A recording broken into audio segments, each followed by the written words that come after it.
Galing sa Pasig guys. It's a shrine. Sama siya ng boss mo.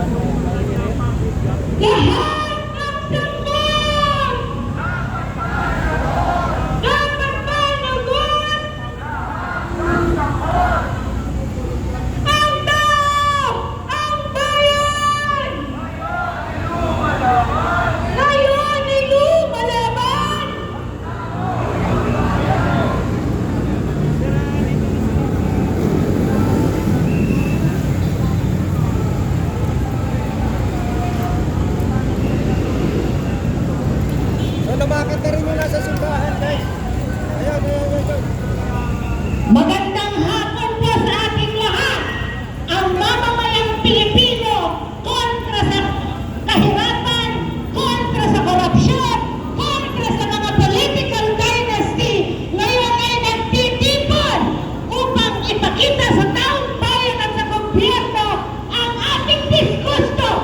At dapat ay wakasan na ang pananatili ng mga political dynasties ng mga katulad ng ating presidente si Bongbong Marcos na pangunahing nangunguna sa korupsyon at pandarambog. Ang ating si Duterte, si Sara Duterte na isa pang sangkot sa korupsyon ay di dapat nang manatili sa kanilang mga pwesto. Narinig po kami ngayon, lahat ng kasali mula sa Sanlakas, mula sa Bukluran ng Manggagawang Pilipino, mula sa SPARC, mula sa Partido Lakas ng Masa, mula sa PATA, mula sa PhilRights, mga human rights organizations, ang oryang na lumalaban mga kababaihan, ang ating mga urban poor ay naririto upang ipangalandakan na tama na, sobra-sobra na ang korupsyon, sobra na ang kahirapan, dapat may pagbabago tayong maaasahan, hindi panahon ng mga pangurakot ang kailangan ng masang Pilipino. Ang kailangan po natin ay karangyaan mula sa pandarambog nila, mula sa mga political dynasties na wala namang ginagawang matino para sa taong bayan.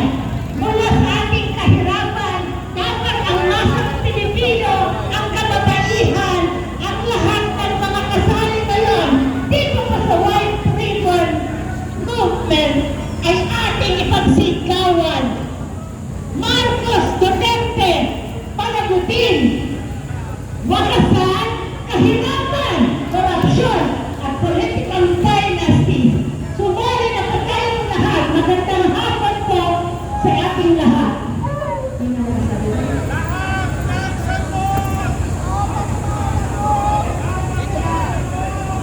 At kaya naman po, malinaw na hindi po iwalay ang landarang pandarambog sa patuloy na paghahari ng ilan.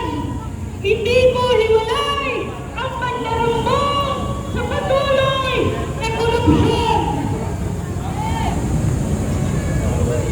Kaya po, tuloy-tuloy po natin ipanawagan lahat ng sangkot.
na.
Guys, ito na. At mga senior na mga kasama. Nakaroon na ng traffic dito sa may EDSA Shrine. Ang dami mga kapulisan, mga nagbabantay. Ito na. Pero pa sa kabilang side. Ayan o. Okay, like and comment and share.